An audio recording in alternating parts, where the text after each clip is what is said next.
নমস্কার। আজ আমি ক্লাস 12 শ্রী গঙ্গা স্তোত্রম ও শ্রীমদ্ ভাগবত গীতার থেকে যে কোশ্চেনগুলো আসে সেগুলো নিয়ে আলোচনা করব। তো এই পদ্য ভাগ থেকে মানে গঙ্গা স্তোত্রম আর ভাগবত গীতা থেকে তোমাদের আসে মোট 12 নম্বরের কোশ্চেন।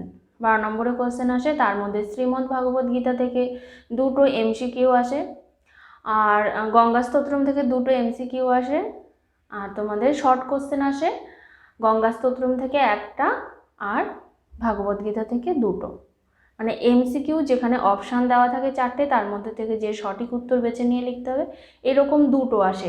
মানে গঙ্গা স্তোত্রম থেকেও 2টো আসে, শ্রীমদ্ ভাগবত গীতা থেকেও 2টো আসে।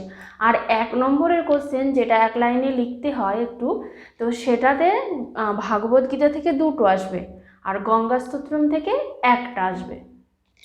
তাহলে টোটাল ভাগবত গীতা থেকে আসে 4টে কোশ্চেন আর তোমার গঙ্গা স্তোত্রম থেকে আসে 3টে। 2টো থেকেই MCQ, 2টো। আর 1 নম্বরে যেটা লিখতে হয় সেটা হচ্ছে ভাগবত গীতা থেকে 2টো আর গঙ্গা স্তোত্রম থেকে 1টা। আর 5 নম্বরে তোমাদের কোশ্চেন আসে গঙ্গা স্তোত্রম থেকে 1টা আসবে, ভাগবত গীতা থেকেও 1টা আসবে। তো 2টো থেকে যে কোনো একটা লিখতে হবে। 2টো থেকেই কোশ্চেন একটা করে দেবে, সেখান থেকে তোমার যেটা পারবে বা যেটা ভালো লাগবে সেটার অ্যান্সার করবে, যে কোনো একটা লিখতে হবে। আর তোমাদের ভাব সম্প্রসারণ আসবে গদ্য ও পদ্য 2 জায়গা থেকে। গদ্য ভাগ থেকে 1টা আসবে, পদ্য ভাগ থেকে 1টা আসবে। মানে শ্রী গঙ্গা স্তোত্রম ও শ্রীমদ্ ভাগবত গীতা এই 2টো পদ্য থেকে 1টা কোশ্চেন দেবে। আর তোমার হচ্ছে বনগাথা গুহা আর হচ্ছে ওদিকে কি আর্যাবর্ত বর্ণনম, এই 2টোর মধ্যে থেকে যে কোনো একটা থেকে 1টা দেবে। মানে এই পুরো 2টোর মধ্যে থেকে 1টা কোশ্চেন আসবে। তাহলে এই গদ্য ভাগ থেকে 1টা, পদ্য ভাগ থেকে 1টা, 2টো আসবে, সেখান থেকে তোমার যে কোনো একটা অ্যান্সার করতে হবে। সেখানে থাকবে 4 নম্বর। তার মানে তুমি যদি বড় কোশ্চেনগুলো করতে চাও, তোমার আর্যাবর্ত বর্ণনম, বনগাথা গুহা, হ্যাঁ, এই 2টো যদি তুমি ভালো করে পড়ে নাও তাহলে ওখানেই ভাব সম্প্রসারণ হয়ে যাবে। আর এরপর তুমি গঙ্গা স্তোত্রম বা শ্রীমদ্ ভাগবত গীতা এই 2টোর মধ্যে থেকে বড় কোশ্চেনের জন্য বলছি, শর্ট কোশ্চেনের জন্য সবগুলোই পড়তে হবে। বড় কোশ্চেনের জন্য কি করতে হবে, এই 2টোর মধ্যে থেকে যে কোনো একটা ভালো করে পড়লেই কিন্তু তুমি ওই 5 নম্বরের কোশ্চেনটা অ্যান্সার করতে পারবে। মানে আমি বলতে চাইছি গদ্য ও পদ্য মিলিয়ে যে 4টে আমাদের পড়া আছে, তার মধ্যে থেকে 3টে যদি তুমি খুব ভালো করে পড়ো তাহলেই বড় কোশ্চেনগুলো কভার হয়ে যাবে। আর শর্ট কোশ্চেনগুলো কিন্তু সবগুলোই পড়তে হবে। কোশ্চেন খুবই সহজ আসে, একদম তেমন কোনো কঠিন কোশ্চেন দেয় না। তো যে কোশ্চেনগুলো খুব বেশি আসে সেগুলো নিয়েই আমি আলোচনা করছি। তো গঙ্গা স্তোত্রম প্রথমে আমি দেখব ভাগবত গীতা। ভাগবত গীতা থেকে শর্ট কোশ্চেন কেমন আসে দেখো, MCQর জন্য এই কোশ্চেনগুলো, এবং ওই 1 নম্বরে যে তোমাদের লিখতে হবে সেই জন্য এই কোশ্চেনগুলো থেকেই আসে। তো এখানে ভাগবত গীতা থেকে মোট কটা আসবে, MCQ 2টো আর লিখতে হবে 2টো, মানে 4 নম্বরে আসবে। 4 নম্বরে শর্ট কোশ্চেন আসবে। তো কি আছে প্রথম দেখো, এই কোশ্চেনটা দেখো, নিষ্কাম কর্মের দ্বারা কে মোক্ষ লাভ করেছেন। এই কোশ্চেনটা বারবার আসে। আমি যে কোশ্চেনগুলো বলবো সবগুলোই খুব ইম্পর্টেন্ট। তো আজকে আমি যে কোশ্চেনগুলো নিয়ে আলোচনা করবো এগুলো খুবই ইম্পর্টেন্ট, তাই তোমরা এটা বারবার দেখো, বারবার দেখলে তোমাদের মনে থেকে যাবে। দেখো প্রথম কোশ্চেন কি আছে, নিষ্কাম কর্মের দ্বারা কে মোক্ষ লাভ করেছেন। তো নিষ্কাম কর্মের দ্বারা আমরা কি পড়েছিলাম, জনক আদিরা মোক্ষ লাভ করেছেন। তাহলে কি হবে উত্তর, জনক। নিষ্কাম কর্মের দ্বারা কে মোক্ষ লাভ করেছেন, নিষ্কাম কর্মের দ্বারা জনক আদিরা বা জনক মোক্ষ লাভ করেছেন। তারপরে কোশ্চেনটা কিন্তু খুব আসে, খুবই গুরুত্বপূর্ণ। এবার দেখো, কর্মযোগ ভগবদ্গীতার কোন অধ্যায়ে আছে। কর্মযোগ ভগবদ্গীতার কোন অধ্যায়ে আছে, আমরা কি পড়েছিলাম যে 3য় অধ্যায় পড়েছিলাম। 3য় অধ্যায়টাই তো কর্মযোগ। প্রথম অধ্যায়টা কি বলেছি, অর্জুন বিষাদ যোগ, পরেরটা সাংখ্যযোগ, দ্বিতীয়টা কি কর্মযোগ। আর কর্মযোগ থেকেই তোমাদের বেছে বেছে 11টা শ্লোক মাত্র দেওয়া হয়েছিল, তো সেটাই আমরা পড়েছি। তো কর্মযোগ ভগবদ্গীতার কোন অধ্যায়ে আছে, কর্মযোগ ভগবদ্গীতার 3য় অধ্যায়ে আছে। একদম মনে রাখবে, এটা তোমাদের 3য় অধ্যায় পড়েছো, 3য় অধ্যায়ে আছে কর্মযোগটা পড়েছো। যেটা পড়েছো সেটা কি কর্মযোগ, কর্মযোগটা 3য় অধ্যায়ে আছে। এবার বলছে ভগবদ্গীতার মোট কয়টি শ্লোক আছে, ভগবদ্গীতার মোট শ্লোক। তোমাদের পাঠ্যে কয়টি শ্লোক সেটা না, কিন্তু ভগবদ্গীতার টোটাল 18টা অধ্যায় আছে, 18টা অধ্যায়ে মোট শ্লোক আছে 700টি। তাহলে কয়টি শ্লোক আছে? টোটাল শ্লোক আছে 700টি। ভগবদ্গীতায় মোট শ্লোক রয়েছে 700টি। তারপরে দেখো কর্মেন্দ্রিয় কয়টি ও কী কী, এটা তো কতবার এসছে কোশ্চেনটা, তো আবার আসার চান্স আছে, কারণ এই কোশ্চেনগুলো বারবার রিপিট করে, আর কোশ্চেন সেই ঘুরিয়ে ফুরিয়ে এগুলোই দেয়। কর্মেন্দ্রিয় কয়টি ও কী কী? কর্মেন্দ্রিয় কয়টি? আমরা কি জানি? চক্ষু, কর্ণ, নাসিকা, জিহ্বা, ত্বক, পঞ্চ ইন্দ্রিয় জানি। ওগুলো কিন্তু মনে রাখবে, ওগুলো জ্ঞান ইন্দ্রিয়। চক্ষু, কর্ণ, নাসিকা, জিহ্বা, ত্বক এগুলো কিন্তু জ্ঞান ইন্দ্রিয় আমাদের। আর কর্মেন্দ্রিয় কি? কর্মেন্দ্রিয় 5টি, সেটা হচ্ছে বাক, পানি, পাত, বায়ু, উপস্থ। আরেকটা ইন্দ্রিয়ের কথা বলা হয়, সেটা কি জানো? সেটা হচ্ছে মন, সেটা হচ্ছে অন্তরিন্দ্রিয়, অন্তরিন্দ্রিয় মন। তো যাই হোক, তোমাদের যদি জ্ঞান ইন্দ্রিয় বলে কয়টি, তাও 5টি। কর্মেন্দ্রিয় কয়টি বললে, তাও 5টি। অন্তরিন্দ্রিয় তোমাদের জিজ্ঞেস করবে না, তাও জেনে রাখবে, ওটা হচ্ছে মন হচ্ছে একটা ইন্দ্রিয়, সেটা হচ্ছে আমাদের অন্তরিন্দ্রিয়। তো কর্মেন্দ্রিয়ও 5টি, জ্ঞানেন্দ্রিয়ও 5টি। ছোটোবেলা থেকে আমরা সাধারণত জ্ঞানেন্দ্রিয়গুলোই পড়ে আসি, কি চক্ষু, কর্ণ, নাসিকা, জিহ্বা, ত্বক। হ্যাঁ, অনেকে হয়তো কর্মেন্দ্রিয়গুলো পড়েছো। তো ওগুলো হচ্ছে জ্ঞান ইন্দ্রিয়। এবার কোশ্চেনটা দেখবে ভালো করে যে কোন ইন্দ্রিয়ের কথা বলেছে। এখানে বলছে কর্মেন্দ্রিয়। কর্মেন্দ্রিয় কয়টি? কর্মেন্দ্রিয়ও 5টি, সেগুলো কি? বাক, পানি, পাত, বায়ু, উপস্থ। কর্মেন্দ্রিয় আমাদের রয়েছে 5টি, সেগুলো হচ্ছে বাক, পানি, পাত, বায়ু, উপস্থ। তো এগুলো মনে রাখবে বা লিখে নেবে খাতায়, ঠিক আছে? এরপর হচ্ছে কি, তাহলে কি কি কর্মেন্দ্রিয় কতগুলো? 5টি। আর কি কি বললাম? এরপর হচ্ছে কি, ভগবদ্গীতার উপদেশ কে কার উদ্দেশ্যে করেছেন? ভগবদ্গীতার উপদেশ কে কার উদ্দেশ্যে করেছেন? আমরা যে পড়লাম ভগবদ্গীতা, এটা কে বলছিল? শ্রীকৃষ্ণ বলছিল। কাকে? অর্জুনকে। অর্জুনকে উপদেশ দিচ্ছিল। তাহলে কে উপদেশ দিয়েছেন? শ্রীকৃষ্ণ দিয়েছেন। কার উদ্দেশ্যে দিয়েছেন? অর্জুনের উদ্দেশ্যে দিয়েছেন। তাহলে কি হবে উত্তর? ভগবদ্গীতার উপদেশ শ্রীকৃষ্ণ অর্জুনকে দিয়েছেন, বা ভগবদ্গীতার উপদেশ শ্রীকৃষ্ণ অর্জুনের উদ্দেশ্যে করেছেন। বলছে ভগবদ্গীতা কোন গ্রন্থের অংশ? এটা কোন গ্রন্থের অংশ? এটা মহাভারতের অংশ। আমরা পড়েছিলাম মহাভারতের ভীষ্ম পর্বের 25 থেকে 42তম অধ্যায়টাই শ্রীমদ্ ভাগবত গীতা নামে পরিচিত। তাহলে এটা কোন গ্রন্থের অংশ? এটি মহাভারতের অংশ। শ্রীমদ্ ভাগবত গীতা মহাভারতের অংশ। বলছে ত্রিলোকে কার কোনো কর্তব্য নেই? ত্রিলোকে কার কর্তব্য নেই? শ্রীকৃষ্ণ বলেছে এই ত্রিষু লোকেষু কিঞ্চন কর্তব্যম নাস্তি। মেয়ে আমার, এই 3 লোকে ত্রিষু লোকেষু কিঞ্চন কর্তব্য নাস্তি। এই 3 লোকে আমার কোনো কর্তব্য নেই। শ্রীকৃষ্ণ অর্জুনকে বলেছে না, হে পার্থ, এই 3 লোকে আমার কোনো কর্তব্য নেই। তাহলে কার কর্তব্য নেই? ও শ্রীকৃষ্ণের কোনো কর্তব্য নেই। 3 লোকে শ্রীকৃষ্ণের কোনো কর্তব্য নেই। তারপর দেখো এইভাবে শূন্যস্থান দিয়ে দিতে পারে, একটা লাইন তুলে শূন্যস্থান দিয়ে দিতে পারে। কর্ম নৈব হি সংসিদ্ধিম আস্থিতা। শূন্যস্থানে কি বসবে? এরপর শূন্যস্থান কি বসবে? জনক আদয়। জনক আদয়। সেই কোশ্চেন আমরা একদম প্রথমেই দেখেছিলাম। নিষ্কাম কর্মের দ্বারা কে মোক্ষ লাভ করেছেন? জনক। সেই উত্তর এখানেও সেটাই এখানে লাইনটা তুলে দিয়েছে। তো কর্ম নৈব হি সংসিদ্ধিম আস্থিতা, শূন্যস্থানে কি হবে? জনক আদয়। এবার বলছে নিষ্কাম কর্ম কি? নিষ্কাম কর্মটা কি? নিষ্কাম কথার অর্থ হচ্ছে কি? মুক্তি লাভ বা মোক্ষ প্রাপ্তি। নৈষ্কর্ম কি? নৈষ্কর্ম হচ্ছে মোক্ষ প্রাপ্তি।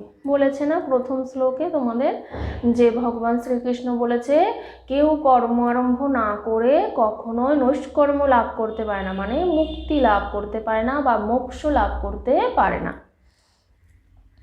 বলছে তাহলে উত্তরটা হবে কি? নৈষ্কর্ম কি? নৈষ্কর্ম হচ্ছে মোক্ষ বা মুক্তি। এবার দেখো শ্রীমদ্ ভগবদ্গীতার কতগুলি অধ্যায় আছে? মানে শ্রীমদ্ ভগবদ গীতা 3য় অধ্যায় কর্মযোগ থেকে কিছু শ্লোক তোমাদের দিয়েছে, কিন্তু শ্রীমদ্ ভগবদ গীতার টোটাল কটি অধ্যায় আছে? টোটাল অধ্যায় রয়েছে কটি? 18টি। শ্রীমদ্ ভগবদ গীতায় টোটাল অধ্যায় রয়েছে 18টি। তো দেখো, নিষ্কাম কর্মের দ্বারা মোক্ষ লাভ করেছেন এমন এক ব্যক্তির নাম লেখো। নিষ্কাম কর্মের দ্বারা মোক্ষ লাভ করেছেন, কি হবে? জনক। এই কোশ্চেনটা বিভিন্নভাবে ঘুরিয়ে ফিরিয়ে দেয়, ওই জন্য আমি ওখানে দিলাম। তো নিষ্কাম কর্মের দ্বারা মোক্ষ লাভ করেছেন এমন এক ব্যক্তির নাম বলো, কে? সেটা জনক।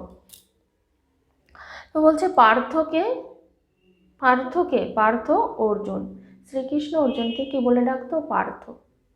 শ্রীকৃষ্ণ অর্জুনকে পার্থ বলে ডাকতো, আর অর্জুন শ্রীকৃষ্ণকে সবসময় মাধব বলে ডাকতো। তো যাই হোক, এখানে তোমাদের পার্থ হচ্ছে অর্জুন। এ হলো শর্ট কোশ্চেন, ইম্পর্টেন্ট শর্ট কোশ্চেনগুলো আমি বললাম। এরপর দেখো, শ্রীমদ্ ভাগবত গীতা থেকে বড় কোশ্চেন কি আসতে পারে? 5 নম্বরের কোশ্চেন কেমন আসতে পারে? যেমন মিথ্যাচার কাকে বলা হয়েছে লেখো। হ্যাঁ, মিথ্যাচার কাকে বলা হয়েছে লেখো। সে মিথ্যাচার কাকে বলা হয়েছে আমরা পড়েছি, সেটা একটু গুছিয়ে সুন্দর করে লিখতে হবে 5 নম্বরের জন্য। কর্মযোগ অংশটির সারমর্ম লেখো। কর্মযোগ অংশটির যখনই সারমর্ম বললো, তখন ওই 11টি শ্লোক যে পড়েছো তার যে একটা কি বলতে চেয়েছে সেগুলোই একটু সুন্দর করে গুছিয়ে 5 নম্বরের যেমন যতটা বড় লিখতে হবে অতটা লিখতে হবে। তো বলছে ইয়াদ আচরতি শ্রেষ্ঠ তত্ত্ব দেব ইতর জনঃ।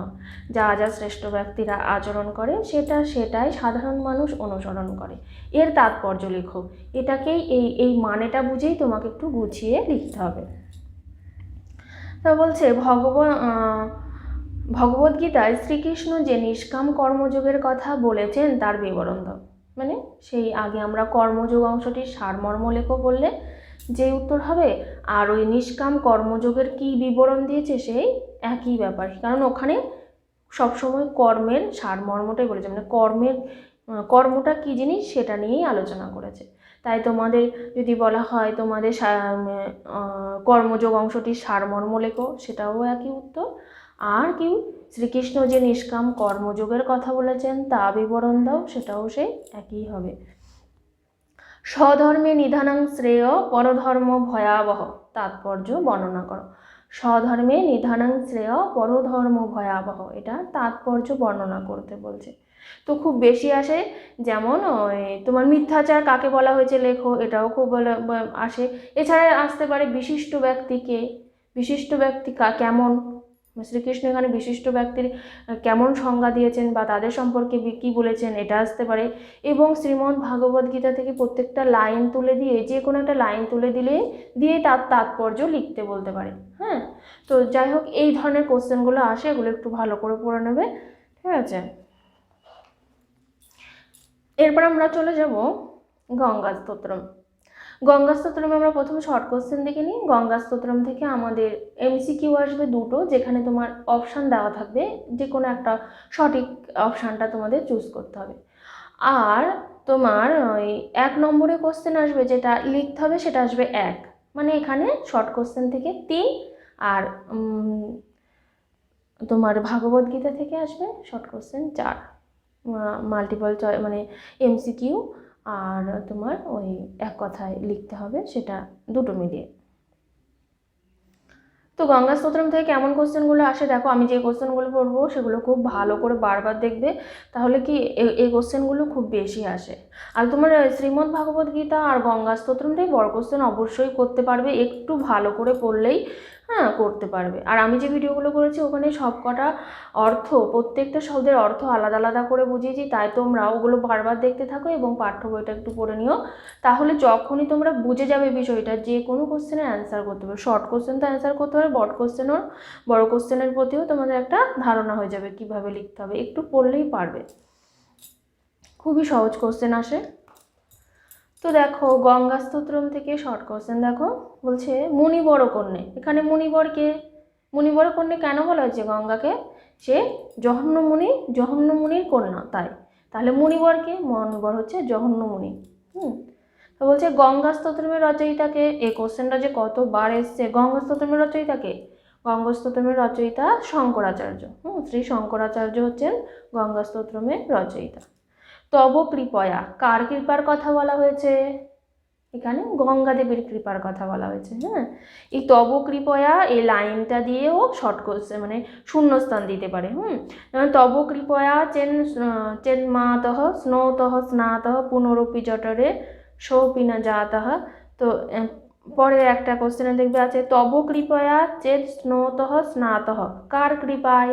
ওখানে শুধু তব কৃপায় বলতে কার কৃপায় বলেছে, এখানে লাইনটা একটু বড় করে দিয়ে বলছে কার কৃপায়। তব কৃপায় মানে কার কৃপার কথা বলেছে? গঙ্গা দেবীর কৃপার কথা বলেছে। কার কৃপার কথা বলছে? গঙ্গা দেবীর কৃপার কথা বলেছে। তারপরে একটা লাইনটা কি বলেছি? তব কৃপয়া চেত স্নৌতঃ স্নাতঃ দিয়ে কার কৃপার কথা বলা হয়েছে? সে গঙ্গা দেবীর কৃপার কথা বলা হয়েছে। জঠরে শব্দের অর্থ কি? জঠর শব্দের অর্থ গর্ভ। জঠর শব্দের অর্থ গর্ভ। এটা আসতে পারে কিন্তু, মানে এখানে আমি যে কোশ্চেনগুলো বলছি সবগুলোই আসার চান্স আছে। কিছু না কিছু তুমি এখান থেকে কমন পাবেই। হয়তো এই কোশ্চেনগুলোই দিয়ে দেবে, এখান থেকেই দিয়ে দেবে, কারণ এগুলো খুব আসছে, ঘুরিয়ে ফিরিয়ে এই কোশ্চেনগুলোই দিচ্ছে। তো বলছে গঙ্গা দুটি প্রতিশব্দ লেখো। গঙ্গাকে আর কি কি নামে ডাকা হয়েছে সেগুলোই তার কি গঙ্গার প্রতিশব্দ। গঙ্গা কি কি বলেছে? ভাগীরথী বলেছে, ভীষ্ম জননী বলেছে, শঙ্কর মৌল বিহারিণী বলেছে। তো তোমাদের ভাগীরথী, ভীষ্ম জননী বা কি মুনিবর কন্যে না, তোমার হবে ভাগীরথী বলতে পারো, তারপরে ভীষ্ম জননী বলতে পারো, তারপরে মুনিবর কন্যাও বলা হয়েছে। ঠিক আছে, তো যেগুলো তোমার মনে পড়বে তখন তুমি এই দুটো বা তিনটে লিখে দেবে। গঙ্গা দুটি প্রতিশব্দ কি? ভাগীরথী ও ভীষ্ম জননী। এবার দেখো বলছে গঙ্গা জলের কল্পলতা কাকে বলা হয়েছে? কল্পলতা কাকে বলা হয়েছে? গঙ্গা দেবীকে কল্পলতার সঙ্গে তুলনা করেছেন শঙ্করাচার্য। গঙ্গা দেবীকে কি করেছেন? কল্পলতার সঙ্গে তুলনা করেছেন। তাহলে কল্পলতা কাকে বলা হয়েছে? কল্পলতা গঙ্গা দেবীকে বলা হয়েছে। শঙ্কর মৌলি বিহারিণী কোন বিভক্তি? শঙ্কর মৌলি বিহারিণী কোন বিভক্তি? সম্বোধনে। সম্বোধনে প্রথমা বিভক্তি। তো তোমাদের যদি এমসিকিউ দেয় তো সেখানে প্রথমা বিভক্তি, দ্বিতীয় বিভক্তি, তৃতীয় বিভক্তি এরম দিয়ে আবার একটা অপশন দিয়ে দেবে সম্বোধন। তখন তোমরা কি ঠিক করবে? সম্বোধনটা লিখবে বা সম্বোধনটা ঠিক করবে। তাহলে শঙ্কর মৌল বিহারিণী কোন বিভক্তি? সম্বোধনে প্রথমা বিভক্তি। তো তোমরা ওখানে শুধু সম্বোধন দিলেই হবে। গঙ্গা জলের মহিমা কোথায় বর্ণিত রয়েছে? গঙ্গা জলের মহিমা কোথায় খ্যাত? নিগমে খ্যাত। আমরা পড়েছিলাম নিগমে খ্যাত। তাহলে গঙ্গা জলের মহিমা নিগমে বর্ণিত রয়েছে বা গঙ্গা জলের খ্যাতি নিগমে রয়েছে, মানে বেদাদি শাস্ত্রে রয়েছে। তব কৃপয়া এটা আগে আলোচনা করেছি। আচ্ছা, অলোকানন্দে কোন বিভক্তি? অলোকানন্দেও সম্বোধনে প্রথমা বিভক্তি, কিন্তু তোমাদের অপশানে বললাম আসবে কি হয়তো প্রথমা, দ্বিতীয়া, পঞ্চমী দিয়ে আরেকটা অপশন দেবে সম্বোধন। তখন তোমরা সম্বোধনেটা ঠিক করবে। ওটাই সম্বোধনটাই ঠিক করবে। তো অলোকানন্দে কোন বিভক্তি? সম্বোধনে প্রথমা বিভক্তি, কিন্তু অপশান দিলে তোমাদের কি আসবে? শুধু সম্বোধনটা থাকবে, তখন সেটাই উত্তর লিখবে। এবার গঙ্গা কোন দেবতার জটা জলে বিচরণ করে? গঙ্গা দেবী কোন দেবতার জটা জলে বিচরণ করেন? আমরা পড়েছি শঙ্কর মৌলি বিহারিণী, মানে শঙ্করের জটায় সে বিহরণ করে, মানে বিচরণ করে। তাহলে গঙ্গা দেবী মহাদেবের দেব বা শঙ্করের জটা জালে বিচরণ করে। উত্তরটা হবে এরকম। আরও কিছু শর্ট কোশ্চেন এই ধরনের আসতে পারে, যেমন জীবের সমস্ত রোগ পাপ হরণকারীকে পড়েছিলাম কি? গঙ্গা। গঙ্গা দেবী কী করে? সবার রোগ তাপ পাপ হরণ করতে পারে। তবে বলছে ত্রিভুবন তারিণী কাকে বলা হয়েছে? দেখো এটাও কিন্তু এই গঙ্গার প্রতিশব্দ। ত্রিভুবন তারিণী অনেক আছে এখানটায়। গঙ্গা দেবীকে বিভিন্ন নামে ডাকা হয়েছে, সেগুলোর মধ্যে তুমি দুটো যে কটা বলবে লিখে দেবে। যেমন ভীষ্ম জননী বলা হয়েছে, ভগবতী বলা হয়েছে, তো ত্রিভুবন তারিণী, মণিবর কন্যে বলা হয়েছে। বিভিন্ন নামে গঙ্গা দেবীকে সম্বোধন করা হয়েছে। জাহ্নবী বলা হয়েছে, জহন্নমুনির জন্য জাহ্নবী বলা হয়েছে। গঙ্গার আরেক নাম জাহ্নবী। তো ত্রিভুবন তারিণী কাকে বলা হয়েছে? ত্রিভুবন তারিণী বলা হয়েছে গঙ্গা দেবীকে। হরমে ভগবতী বক্তা কি দূর করার কথা বলেছেন? বলেছে না হরমে ভগবতী রোগং শোকং তাপং পাপং হরমে ভগবতী কুমতি কলাপম। তাহলে এখানে দিয়েছে হরমে ভগবতী, বক্তা কি দূর করার কথা বলেছেন? অপশানে দিয়েছে দেখো, একটা প্রথম দিয়েছে রোগ শোক, তারপরে দিয়েছে তাপ পাপ, তারপরে দিয়েছে শোক তাপ, তারপরে দিয়েছে রোগ শোক তাপ পাপ। তাহলে তুমি যেখানে বেশি আছে সেটাই অপশান টিক করবে, কারণ ওখানে কি দিয়েছে রোগং শোকং তাপং পাপং হরমে ভগবতী কুমতি কলাপম। রোগ শোক তাপ পাপ এবং আমার কুমতি হরণ করো, মানে আমার দূর করো, দূর করো। তো এখানে যদি তোমার রোগ শোক তাপ পাপের পর কুমতি কলাপম দিত, তাহলে ওই অ্যান্সারটাই ঠিক করতে।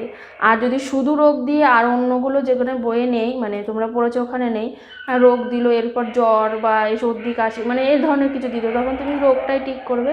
তো কোশ্চেন দেখলেই বুঝতে পারবে। তাহলে হরমে ভগবতী, বক্তা কি দূর করার কথা বলেছে? রোগ শোক তাপ পাপ, এবং কুমতি কলাপম তিনি বলেছে হরণ করো। তো অপশানে যেহেতু নেই, অপশানে রোগ শোক তাপ পাপ অবধি আছে, তাহলে সেটাতেই আমরা ঠিক করব। বক্তা ভগবতী গঙ্গাকে কার হার বলেছেন?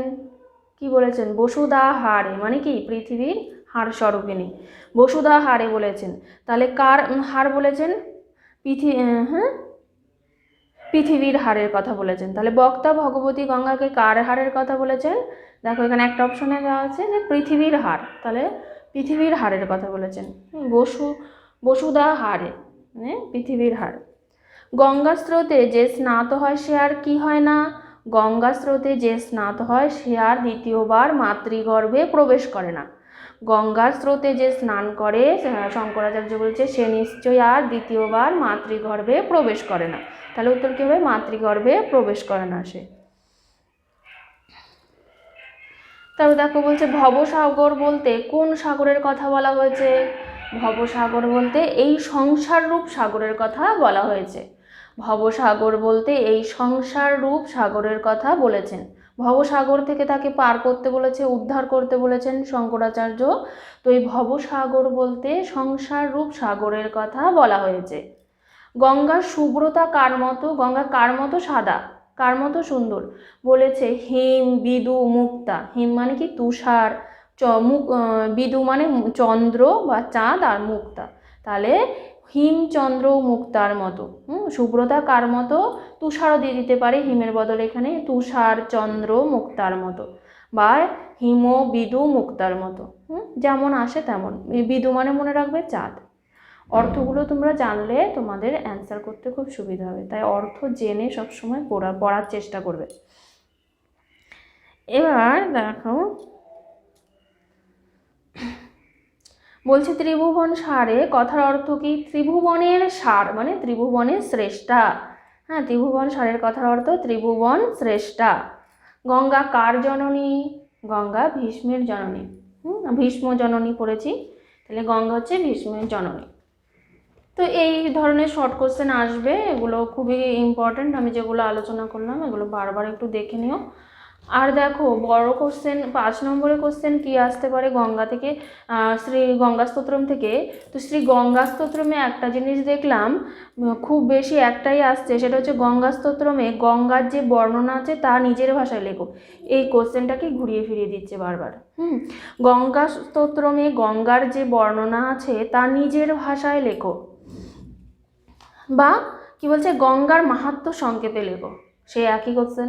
এছাড়া বলতে পারে শঙ্করাচার্য গঙ্গা দেবীর উদ্দেশ্যে যে স্তুতি করেছেন তার সারমর্ম লেখো, মানে বা তিনি কিভাবে স্তুতি করেছেন সেটি বর্ণনা করো বা সেটি ব্যাখ্যা করো। শঙ্করাচার্য গঙ্গা দেবীর স্তুতিটা কিভাবে করেছেন সেটি ব্যাখ্যা করো। তো সেই ঘুরিয়ে ফিরিয়ে কোশ্চেনের অ্যান্সার কিন্তু সেই একটাই। তো গঙ্গা স্তোত্রমে গঙ্গার যে বর্ণনা আছে তা নিজের ভাষায় লেখো, এভাবে আসতে পারে। গঙ্গার মাহাত্ম্য সংক্ষেপে লেখো, এভাবে আসতে পারে। অ্যান্সারটা সেই একই হবে।